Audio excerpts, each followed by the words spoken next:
I fuck your system, I fuck your law. তাহলে আমার পক্ষে এটা বলা ছাড়া আর কোনো উপায় থাকে না। আর দীর্ঘ 16 বছর পর প্রাক্তন প্রধানমন্ত্রী শেখ হাসিনার পতন হয় ছাত্র জনতার গণ আন্দোলনের মুখে। এরপর দেশটির দায়ভার দেওয়া হয়, দেশটির হাল ধরেন নোবেল বিজয়ী ডক্টর মোহাম্মদ ইউনূস। এই সরকারের দিকে তাকিয়েছিল দেশের প্রত্যেকটি সাধারণ জনগণ, যেন তাদের অনেক দিনের আশা আকাঙ্ক্ষা ফিরে পেতে চেয়েছিল, তাদের মৌলিক অধিকার বাঁচতে চেয়েছিল তারা স্বাধীনভাবে, এবং নিজেকে তৈরি করতে চেয়েছিল তারা নতুন ভাবে। এ সরকারের আমলে বেশ কয়েকটি গুরুত্বপূর্ণ কাজ করে বিভিন্ন খাতে সুনাম অর্জন করেছে।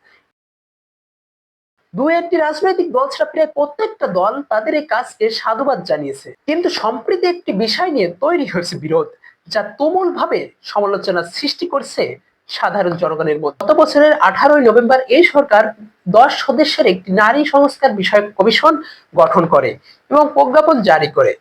এই কমিশনের প্রধান করা হয় নারী পক্ষ এর প্রতিষ্ঠাতা সদস্য শিরিন পারভীন হককে। বাকি 9 জনের পরিচয় দিতে গেলে আজকের ভিডিওটা অনেক লেন্দি হয়ে যাবে, তাই এই ভিডিওতে এই সব বিষয়ে আলোচনা করছি না। সম্প্রতি প্রধান উপদেষ্টা ডক্টর মোহাম্মদ ইউনূসের সাথে নারী বিষয়ক সংস্কার কমিশনের সদস্যদের একটা বৈঠক হয়। এই বৈঠকে তারা 15টি মূলধারায় 433টি সুপারিশের প্রস্তাব করেছে, যেগুলো 3টি ধাপে বাস্তবায়ন করা হবে। এসব প্রস্তাবের মাঝে কয়েকটি প্রস্তাব খোলাসা করা হয়েছে, যেগুলো অনৈতিক এবং নীতিহীন। প্রথমে তাদের এই প্রস্তাবগুলো আমরা একটু দেখি।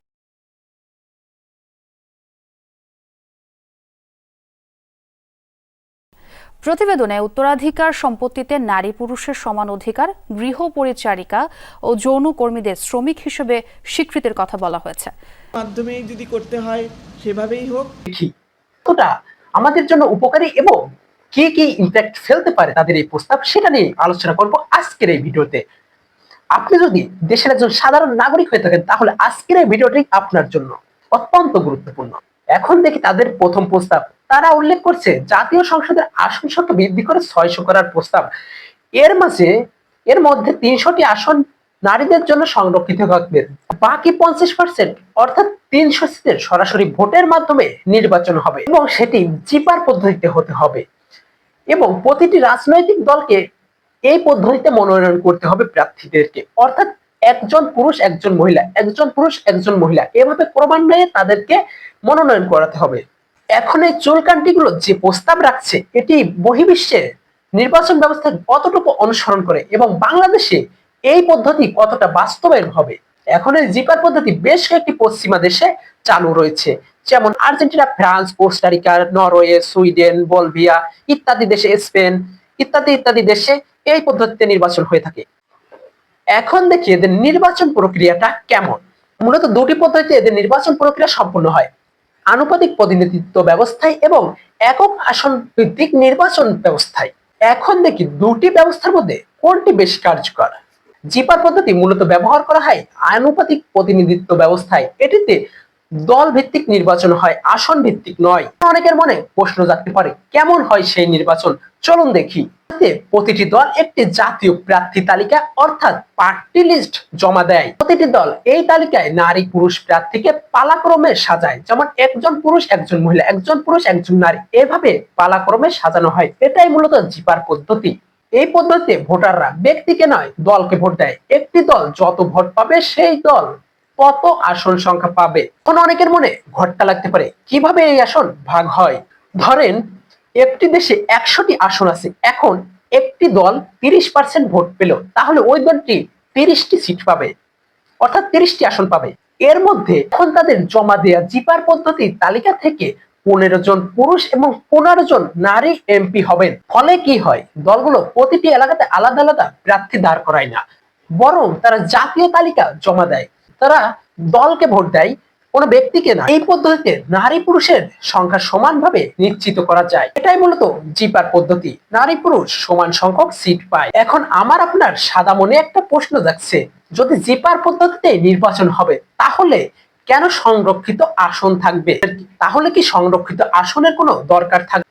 জি না ভাই, জিপার পদ্ধতিতে নির্বাচন হলে আসলে সংরক্ষিত আসনের কোনো প্রয়োজন থাকবে না, কারণ জিপার পদ্ধতিতে নির্বাচন হলে এখানে নারী পুরুষের উপস্থিতি সমান থাকবে।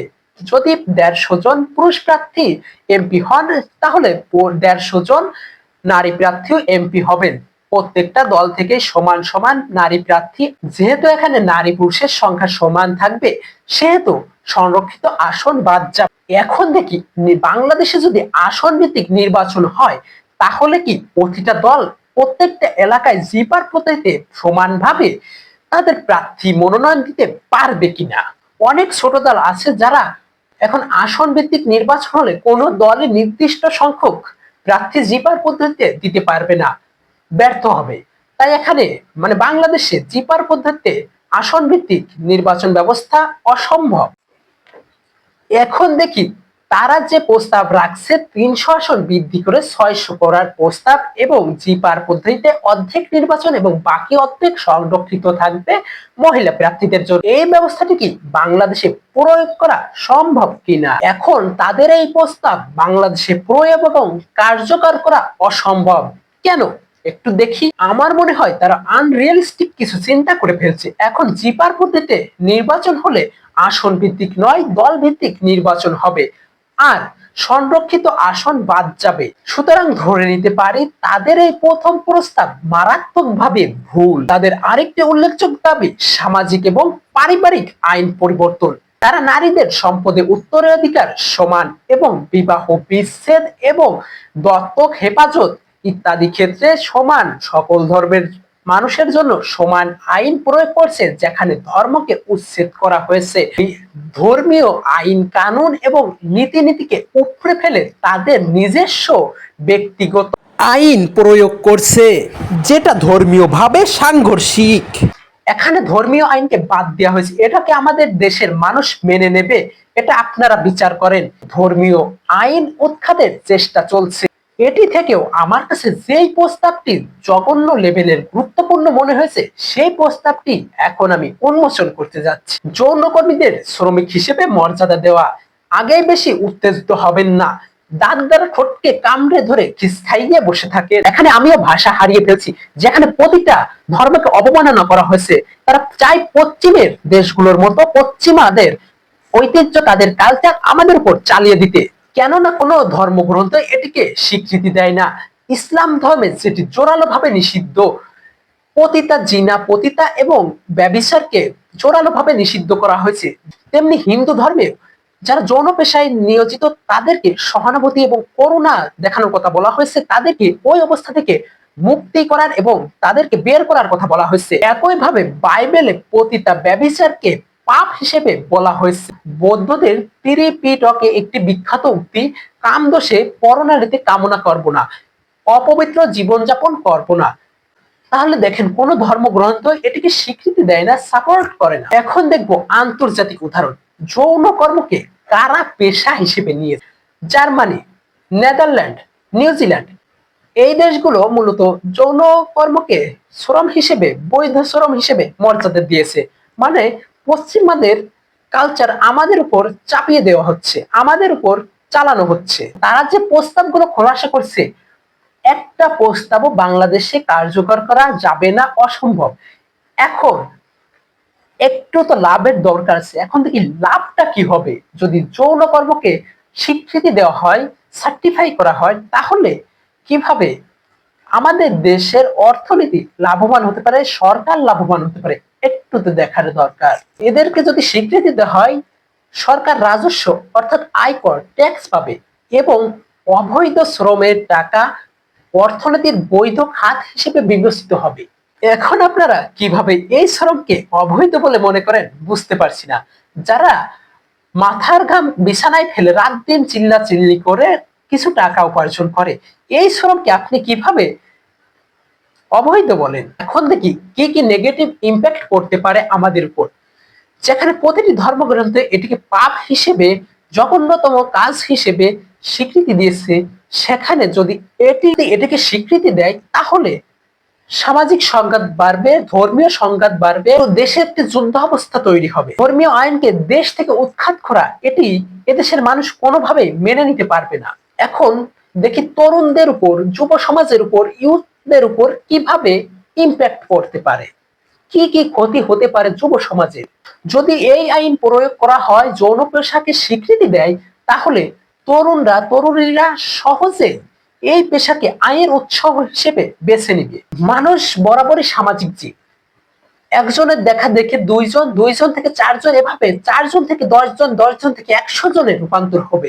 সেই দিন আর বেশি দেরি নয়, যেই দিন আমার আপনার বাড়ির মেয়েরা, মা বোনেরা, বউয়েরা এই সেম কাজটাই করতে চাইবে।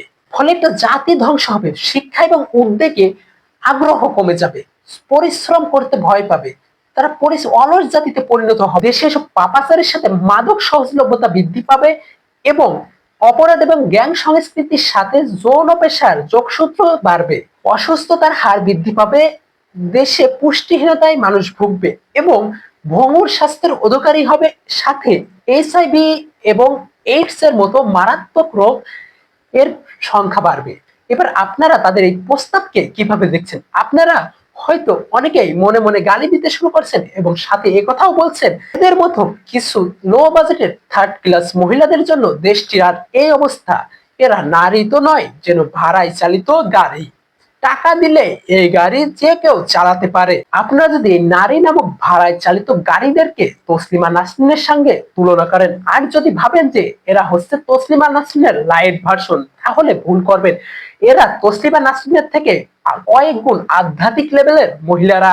90% মুসলমানের দেশে তারা যে সিদ্ধান্ত নিয়েছে, তাদের এই সিদ্ধান্ত দেখে মনে হচ্ছে তারা নির্দিষ্ট কোনো দেশের পাঁচাটা ঘেউ ঘেউ। তা না হলে কিভাবে তারা এমন সিদ্ধান্ত নিতে পারে? এরা সংস্কারের নামে অপসংস্কার চালিয়েছে, পশ্চিমাদের গোলামি করছে, সেইটা আর বুঝতে বাকি নেই। দেশ থেকে ধর্মকে উৎখাত করার চেষ্টা করছে। এখন আপনারা একটু বলেন, আমাদের দেশের নারীরা কি এখনো পিছিয়ে রয়েছে 2025 সালে দাঁড়িয়ে? এই উত্তর হবে অবশ্যই না। কারণ সাংস্কৃতিক অঙ্গন থেকে শুরু করে প্রতিটি কর্মক্ষেত্রে নারীরা বিচরণ করছে এবং সেখানে তারা প্রতিটি কর্মক্ষেত্রে সম্মানের সাথে কাজ করে যাচ্ছে। আপনাদের এখন অনেকের মনে প্রশ্ন যাচ্ছে, তাহলে একটি জাতি কখন উন্নতি করতে পারবে? তখনই উন্নতি করতে পারবে যখন তারা পুনর্বাসনের সুযোগ পাবে। যারা এসব নোংরা কাজের সাথে পেটের দায়ে জড়িত, তাদেরকে এই নরক থেকে মুক্তি দিয়ে আলোর পথ দেখানোর দরকার ছিল। প্রয়োজন ছিল এই অল্প সংখ্যক মানুষের পুনর্বাসনের জন্য সরকারের পক্ষ থেকে তাদেরকে অর্থনৈতিকভাবে সাহায্য করা, কিন্তু আপনারা তার ধারের কাছেও যাননি, যাতে তারা এই অন্ধকার জগৎ থেকে বের হয়ে আলোকিত জগতে আসতে পারে। তারা যদি তাদেরকে অর্থনৈতিকভাবে সাহায্যের হাত বাড়িয়ে দিতে না পারত, তাহলে দেশের সাধারণ জনগণই তাদেরকে সাহায্যের হাত বাড়িয়ে দিত।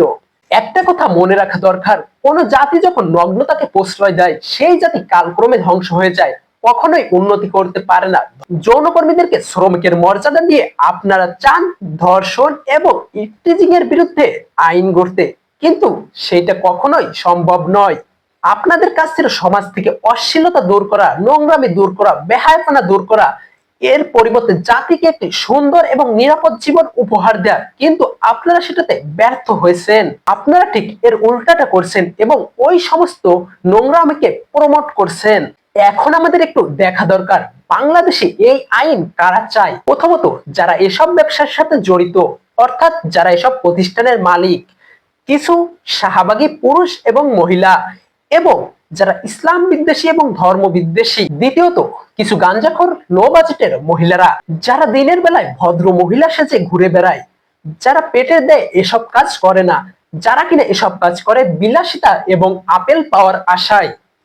এছাড়া আছে কিছু বুদ্ধি প্রতিবন্ধী ছাত্রী টিকটকার এবং কাপল সমাজ।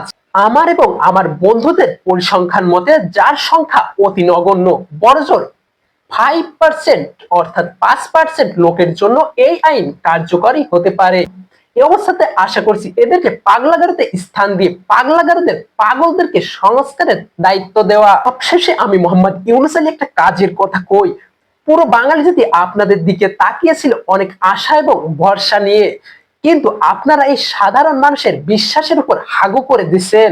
আপনাদের প্রতি সাধারণ জনগণের ভালোবাসা যেভাবে বাড়ছিল, সে ভালোবাসা যেন নিমেষেই শেষ হয়ে যাচ্ছে, ঠিক যেন দ্রুত বৃদ্ধি পাওয়া লাউ গাছের ডগার মতো হালকা বাতাসে ভেঙে পড়া, খানিকটা সেরকম। এর মাঝে আরেকটি প্রস্তাব দেখতে পেলাম, শরীর আমার সিদ্ধান্ত আমার, যেন ট্রান্সজেন্ডারকে প্রমোট করা হয়েছে, যেগুলো ইসলাম ধর্মের সাথে সাংঘর্ষিক। অন্তত ধর্মীয় আইনের উপর হস্তক্ষেপ করার আগে প্রত্যেকটা ধর্মের মানুষের সাথে বসা উচিত ছিল ইসলামিক স্কলারসদের সাথে পরামর্শ করে একটা সিদ্ধান্তে উপনীত হওয়া। এর আগে আপনাদের এটা ভাবা উচিত ছিল আপনারা বাংলাদেশে আছেন এবং বাঙালি নাগরিকদের উপর এসব আইন বাস্তবায়ন করতে যাচ্ছেন। তাই আপনাদের ফোকাস করা উচিত ছিল ওই সব মিডিয়ার উপর যারা নগ্নতাকে নরমালাইজ করে, তাদের বিরুদ্ধে আইন জারি করে যথাযথ শাস্তির ব্যবস্থা নিশ্চিত করা। এবং সোশ্যাল মিডিয়ায় যেসব তরুণ তরুণী ছেলেমেয়েরা উল্টাপাল্টা ভিডিও বানায় এবং নগ্নতাকে নরমালাইজ করে, তাদের বিরুদ্ধে কথা বলা। আর এই আইন যদি সত্যি সত্যি বাংলাদেশে প্রয়োগ করা এবং বাস্তবায়ন করা হয়, I fuck your system, I fuck your law, তাহলে আমার পক্ষে এটা বলা ছাড়া আর কোনো উপায় থাকে না। আর প্রধান উপদেষ্টা ডক্টর মোহাম্মদ ইউনূস স্যারকে বলছি, আপনি যে 10 জন সদস্য নিয়ে নারী বিষয়ক সংস্কার কমিশন গঠন করলেন, এখানে কি এমন 2-4 জন মহিলার দরকার ছিল না যারা ইসলাম সম্পর্কে জানে, ধর্মীয় আইন কানুন এবং নীতি নির্ধারণী প্রয়োগ করতে পারে, বিস্তারিত জানে? তাদের দরকার ছিল কি ছিল না? 90% মুসলমানের দেশ হয়ে এই অধিকারটুকু কি তারা রাখে না? এই অধিকারটা কি তাদের নেই? যাই হোক, সাধারণ জনগণকে বলছি, দেশ আমাদের, রক্ষা করার দায়িত্ব আমাদের। এটা ভাববেন না যে আমি তো কিছু করিনি, আমি তো কোনো অন্যায় করিনি। একটা কথা শুনে রাখুন, অন্যায় করা এবং অন্যায়কে প্রশ্রয় দেওয়া দুজনেই সমান অপরাধী। ওরা ভুলভাল বলতে পারে, কারণ ওদের দ্বারা সমাজে সব অশান্তি সৃষ্টি হয়। বাংলাদেশের বাঙালি জনগণের মাঝে যে ঐক্য এবং সম্প্রীতি বজায় আছে, এইটা ওরা খান খান করে নষ্ট করে দিতে চায়। শাহবাগী, কারণ ওরা শাহবাগী, ওরা দেশের শত্রু। আর এই দেশ ঠিক করতে হলে দেশের ভিতরে শত্রুদেরকে লাথি মেরে বের করে দিতে হবে। ডক্টর মোহাম্মদ ইউনূস স্যারের কাছে একটাই চাওয়া, দেশের জনগণের ভবিষ্যতের কথা চিন্তা করে এই আইন বাস্তবায়ন না করা। আপনি যে নারী বিষয়ক সংস্কার কমিশনের 10 জনের একটি টিম গঠন করেছিলেন, দেশের জনগণের কাছে ক্ষমা চাইতে বলা এবং অতি দ্রুত তাদেরকে পদত্যাগের ব্যবস্থা করানো। তাই প্রতিটি সাধারণ জনগণকে নিজ নিজ জায়গা থেকে তীব্র প্রতিবাদ এবং ঘোর আন্দোলনের ব্যবস্থা করা। এই মুহূর্তে বাঙালি তোমাদের উপর চাপিয়ে দেওয়া হয়েছে সংস্কারের নামে কুসংস্কার, যা তোমাদেরকে অচিরেই ধ্বংস করবে। এখন যদি আমরা এদের কাছে হেরে যাই, তাহলে আর কোনো দিনও মাথা তুলে দাঁড়াতে পারবো না। আমরা বাংলাদেশের মুসলমানেরা যদি হেরে যাই, তাহলে আজ সারা বিশ্বের মুসলিম জাতি হেরে যাবে। তাই আমাদেরকে এই মুহূর্তে এক্ষুনি শপথ করতে হবে, আমাদের দেহে এক বিন্দু রক্ত থাকতে আমরা পশ্চিমাদের দেওয়া কোনো সংস্কৃতি এবং তাদের দেওয়া আইন আমাদের দেশে বাস্তবায়ন হতে দেব না এবং নিজের জীবনে বাস্তবায়ন করব না।